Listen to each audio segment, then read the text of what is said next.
Hey guys, I'm back on. Anyway, I'm not going to start the review over and do the video over. I'm just going to do a review. YouTube kind of messed up. Finished with the review. So all the kids are going back to Rufio, right? And uh, it's like going between Peter and Rufio, basically. Some are going with Peter, some are going Rufio. But Peter's problem, Peter's main issue, is that he can't think of happy thoughts. And that remember in Peter Pan lore, that's the key to achieving the ability to fly. Is that you have to be able to think happy thoughts. You can't if you can't think happy thoughts, then you can't fly. That's the key to him being Peter Pan is him being able to fly. So in this scene, they go to his hideaway, what used to be his home in Neverland, and they find his teddy, and he starts to remember when he was a child, when he was a little baby, because he it's just like with, with Carrie Fisher in Star Wars, crazily, is that he can remember back to when he was a small baby, right? He can remember. That's how far back he can remember, and he can remember his mom talking about. He was born in the 1900s, so he would at this point he would have been like 90. He would have been like 91 years old if he'd have really aged, like for real, right? He was born in the 1900s, and we overhear his mom in a park talking about he's going to do this. He's going to grow up to go to this school, this prestigious university, whatever. And uh, his carriage rolls away, and he gets lost, right? And he's telling Tinkerbell this story, right? And he's like, I ran away because I knew I didn't want to grow old, and because I knew if you grew old, you'd have to die someday. That's when you came and got me.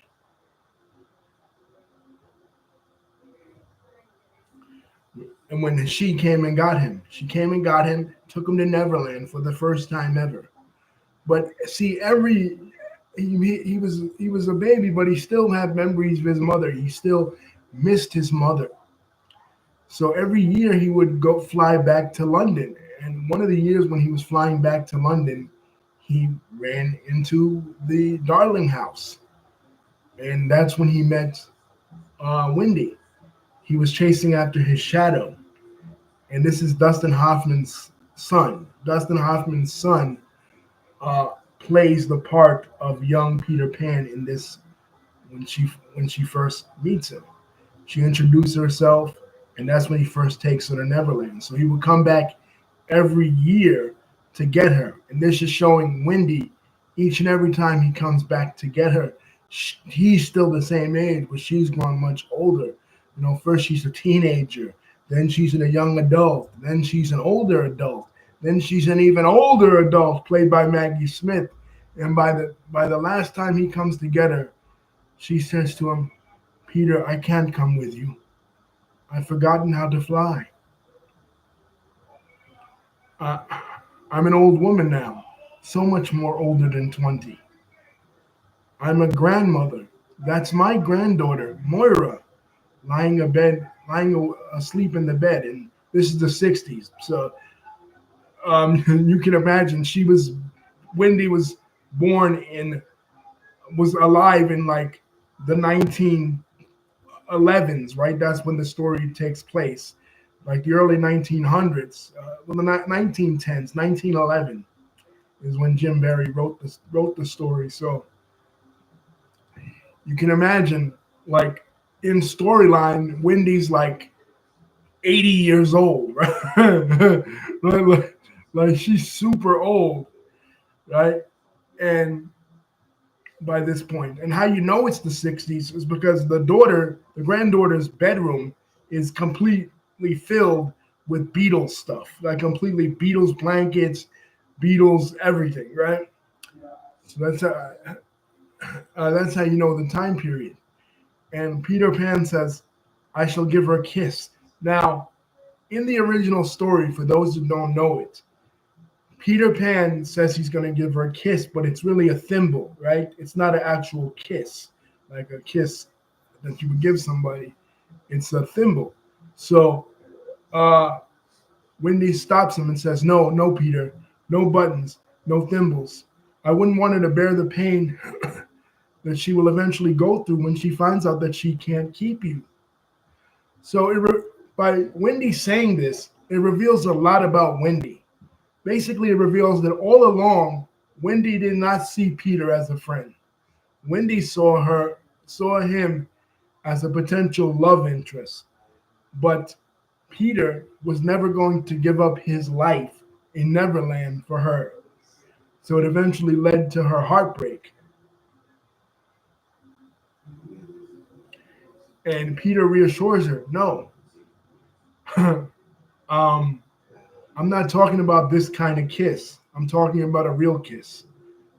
And he kisses the granddaughter, and he decides to then leave Neverland for the granddaughter. So just imagine it.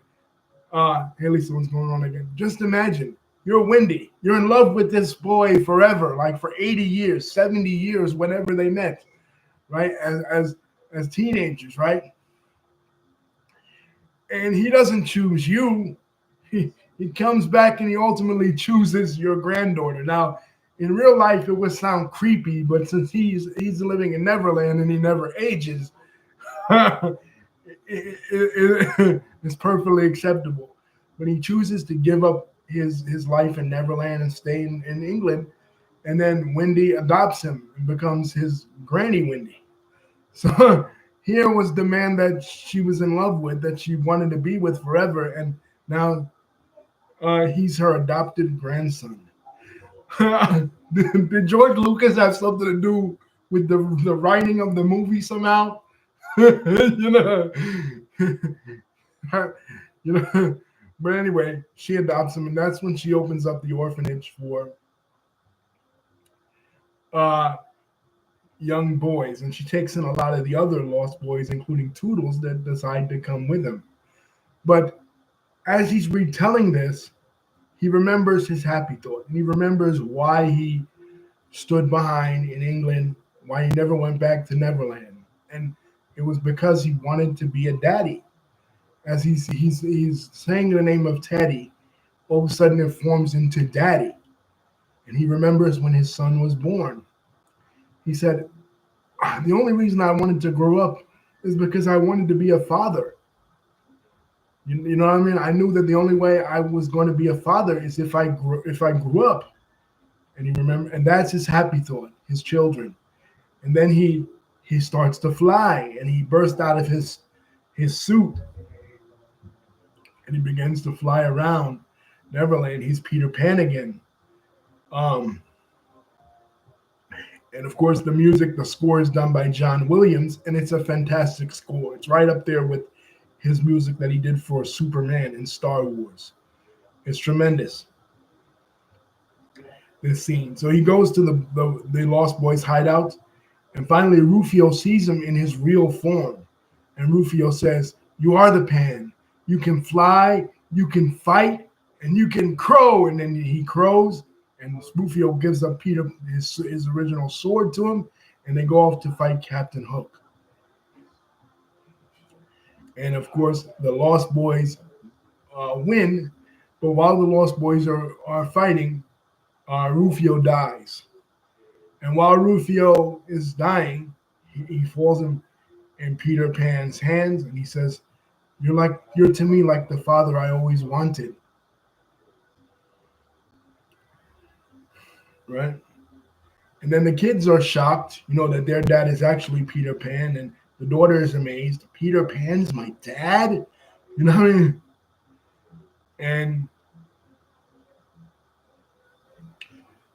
And Peter Pan used to say to die would be an awfully big adventure, but now he says to live will be an awfully big adventure. So, long story short, he rescues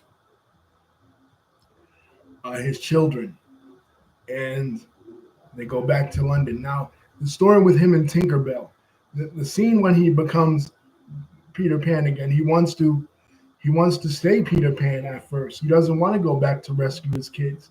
But it's Tinkerbell. Now it's the roles are reversed. See, Tinkerbell was always in love with him too. She was always in love with him, but he would never see her in that way. He saw Wendy in that way, kind of, as much as a prepubescent boy could be in love with a girl, kind of.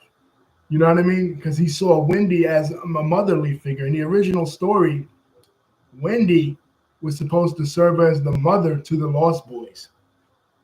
You know what I mean? She was supposed to cook their meals, iron their clothes, do all kinds of matronly things.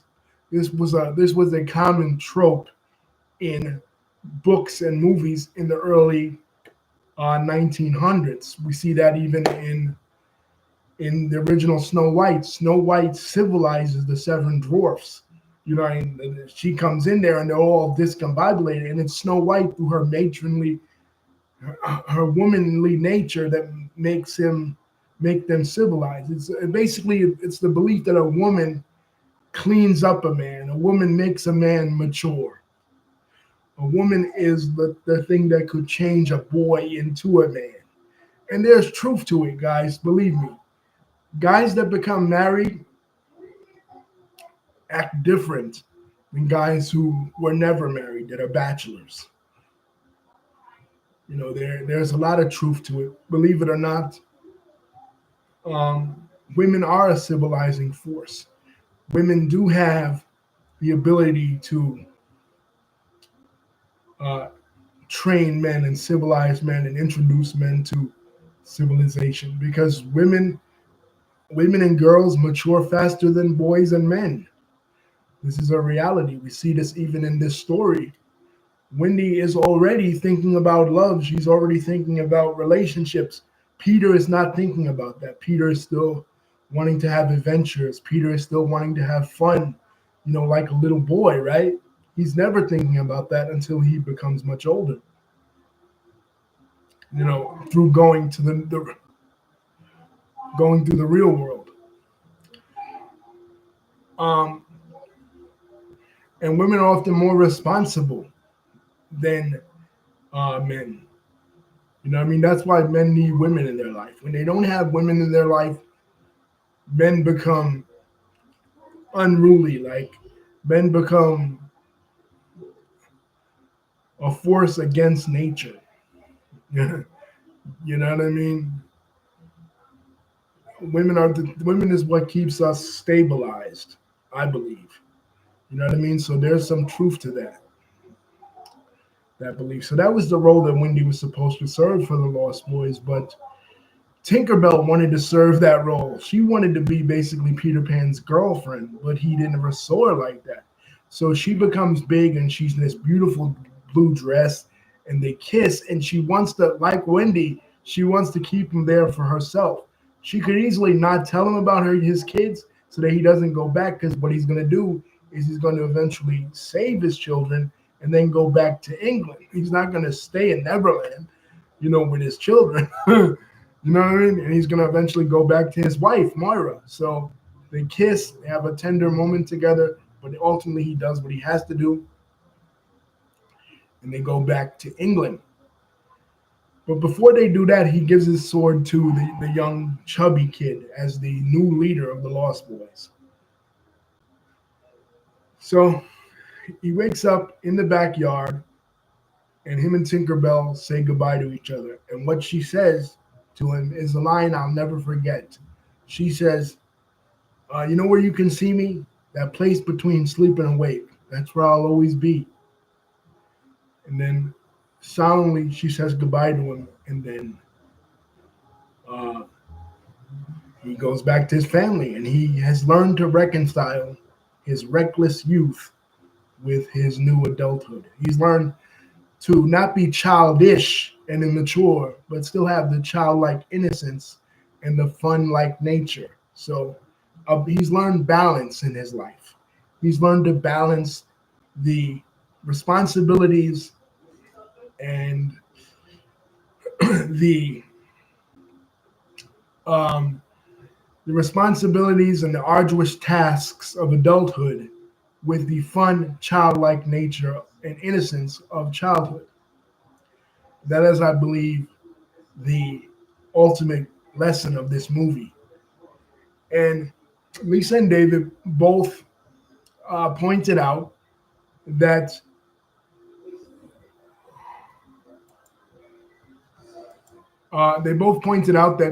this movie is loved by millennials, despite the bad negative effects, the negative reaction from critics that it got at the time.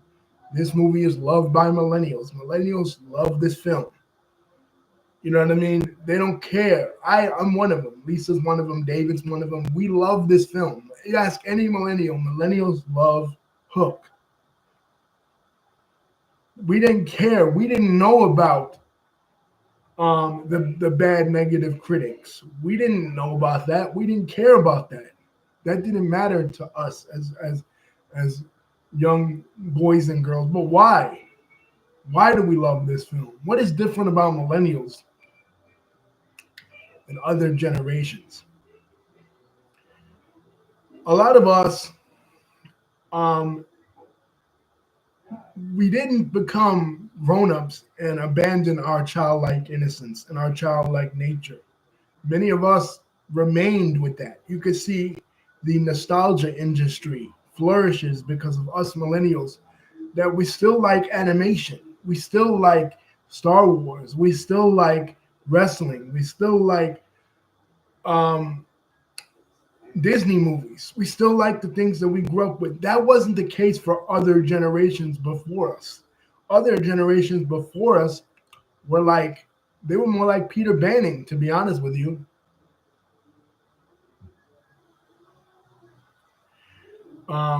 They were kind of like, they would grow up and they would put away childish things, as the Bible says. You know what I mean? But us, we were different. We're a generation where it's not uncommon for grown men to play video games. It's not uncommon for grown women to dress up as princesses on Halloween. We're a different generation than our parents' generation. I think that's why this movie resonates with us in a way that it did not resonate with our parents' generation, because our parents' generation was different. Our parents' generation, they had their things they loved as kids, but eventually they forgot about them and they didn't care about them. They were basically Peter Banning in the movie. You know what I mean? They, they did things when they were young, but now they're adults and they devoted themselves to work. They became workaholics. How many of our how many of our parents, mothers and fathers, gave up their hopes and dreams of what they wanted to do with their lives as adults, and they just became workaholics and sometimes alcoholics, kind of like Peter Banning was in the beginning. And they just devoted themselves to work, and they became soulless individuals, devoid of joy and and every time we would act up and do childish stuff, they would yell at us just like Peter Banning did his children. They gave up that fantasy, that childhood whimsicalness, and that hope. And our generation didn't do that.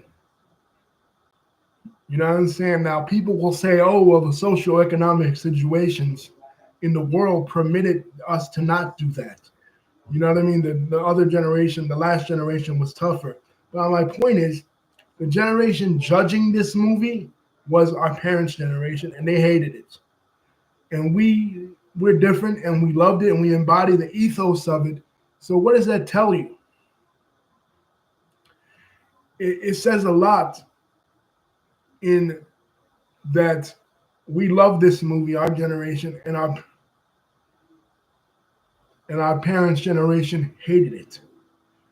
You know what I mean? It says a lot about who we are as men and women. That's different than what our parents were as men and women. I think that's the true message of this movie, and it speaks to us because it's who we are.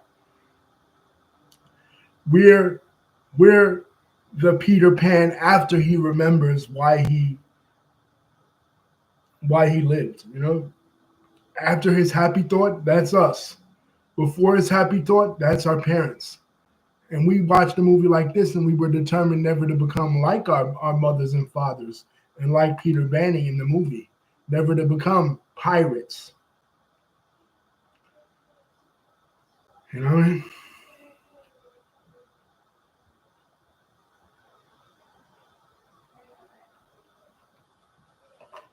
This was nominated for Academy Awards actually, but it lost out inevitably to T2, which came out the same year. So, but it did win.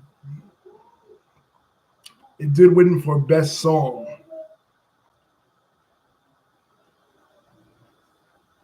Best original song, When You Are Alone. So, the Terminator 2, Terminator 2, T2, which is another movie that reflects uh, what we're going through as far as our relationship to technology, but the relationship between the generations is reflected here. So when you're alone, but Steven Spielberg, like the grown-ups, Steven Spielberg hated this film too.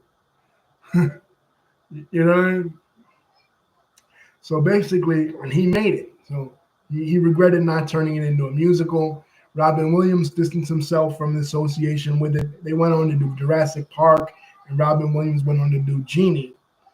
But it says a lot about the generation gap when the grown-ups loved this movie, but the kids hated it. I mean, the kids loved the movie and the grown-ups hated it. You know what I mean?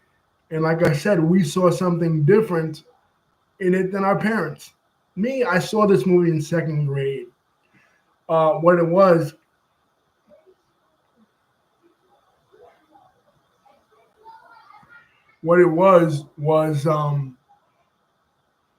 my second grade class was go. We went to visit Hofstra.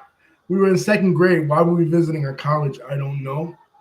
I forgot they were supposed to do something there, but whatever they canceled. So they let us watch a movie, and our teacher assistant rented two movies. He rented 101 Dalmatians, and he rented this. And this was the first time I saw it, and I fell in love with it immediately. You know what I mean? It made me want to go back and watch the Mary Martin version of the play. Let me look. Let's see when the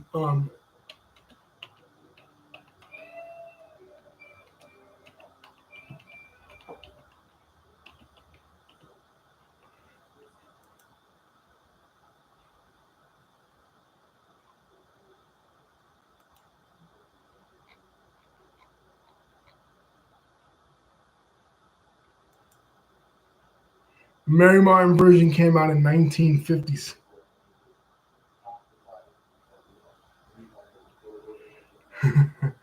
Right, exactly. Hmm. We didn't care. We got to watch movies, and Blockbuster had just come out. But anyway, the Mary Martin version came out in 1954, and because I watched this one first, it's like I said with Star Wars. A lot of people will watch Star Wars, this new Star Wars, whatever is their version of Star Wars, or even Wicked.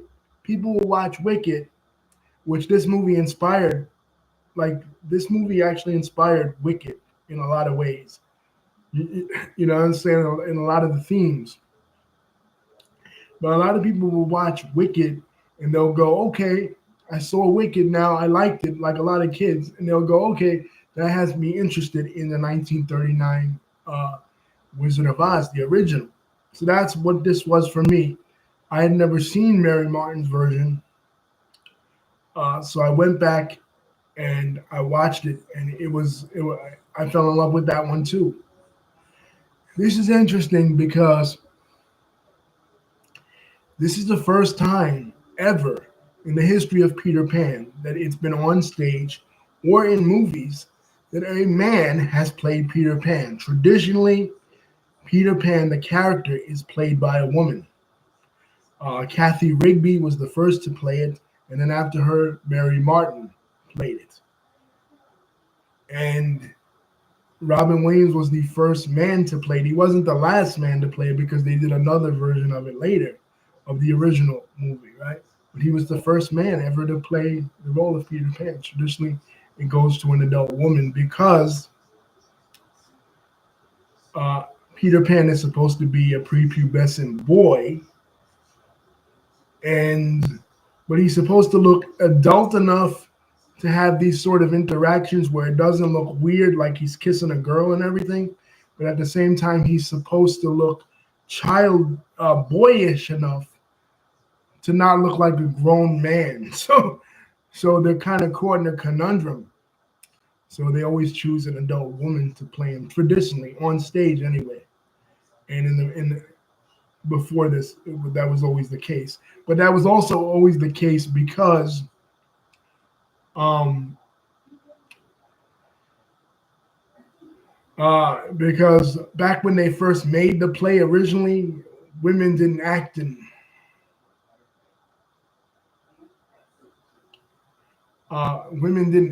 movies, you know what I mean, or plays. You know, like in the history of acting, traditionally all roles went to men. So they wanted to make a lane for women, so this was a lane for women, you know, Peter Pan.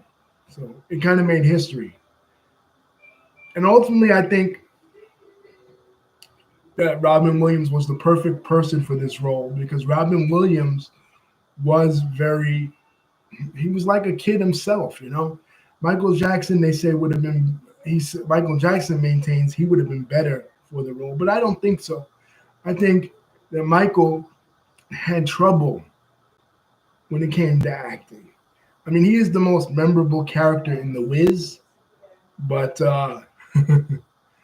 you know, that was a long time before this. And I don't think he would have did as good a job in this movie. Maybe it was a musical, I don't know. But in the way that it came out, no, I think that his look was still too distinct by this point, by 1991, to play this role. You know what I mean? So unfortunately, he did not get it. But I enjoyed it, man. This is a classic movie, man. Check this out if you haven't. When Maggie Smith passed away, we talked about it, man. I associate her with this movie. I wasn't a huge Harry Potter fan, and I was a Sister Act fan. But when it comes to Sister Act, I always think of Kathy Najimy first and Whoopi Goldberg first, more than her, and then in Sister Act 2, Lauryn Hill. You know what I mean? But with this, her role really stood out because her role's a really sorrowful role. Because I always looked at it this way. It's like, you know why adults couldn't fly to Neverland? Because when you become an adult, you lose the ability to think a lot of happy thoughts because responsibilities creep in, marriage problems creep in, relationship problems creep in, jobs creep in, problems with your kids. So the things that once made you happy, those older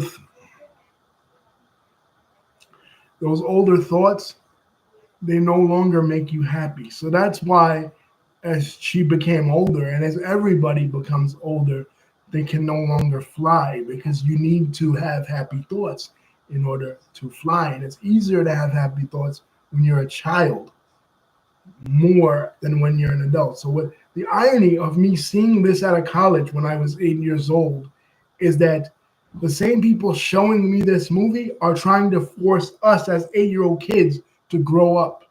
They're already taking us to college, telling us what adulthood is going to be like, what college life is going to be like. And this is the whole ethos of the movie is never grow up. Not necessarily never grow up. That was the original message of the original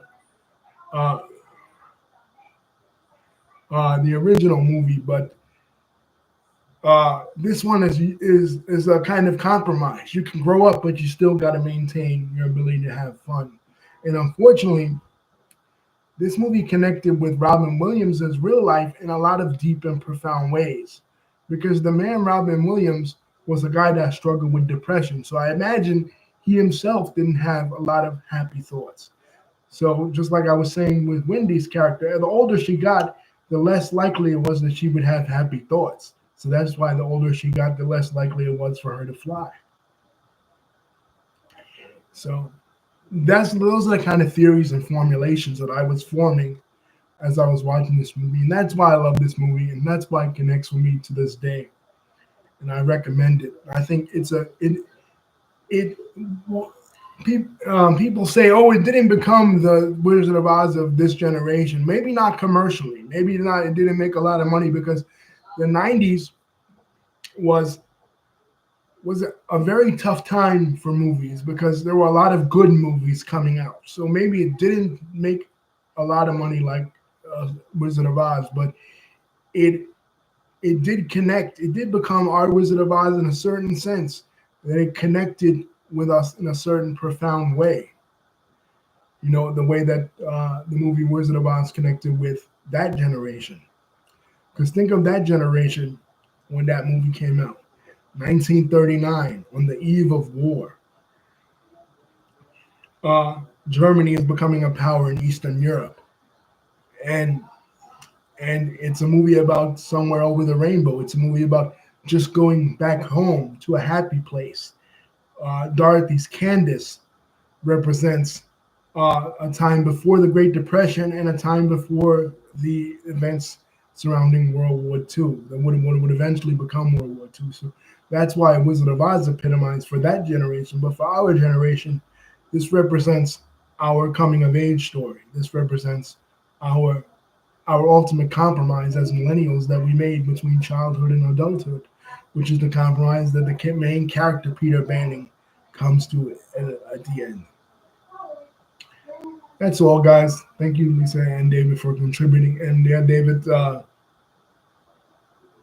yeah, I appreciate your insights, David. You know, I mean, always. But sorry to ignore, you when I'm doing a review because I want to focus on things that have to do with the topic at hand. But thank you anyway for contributing. Peace.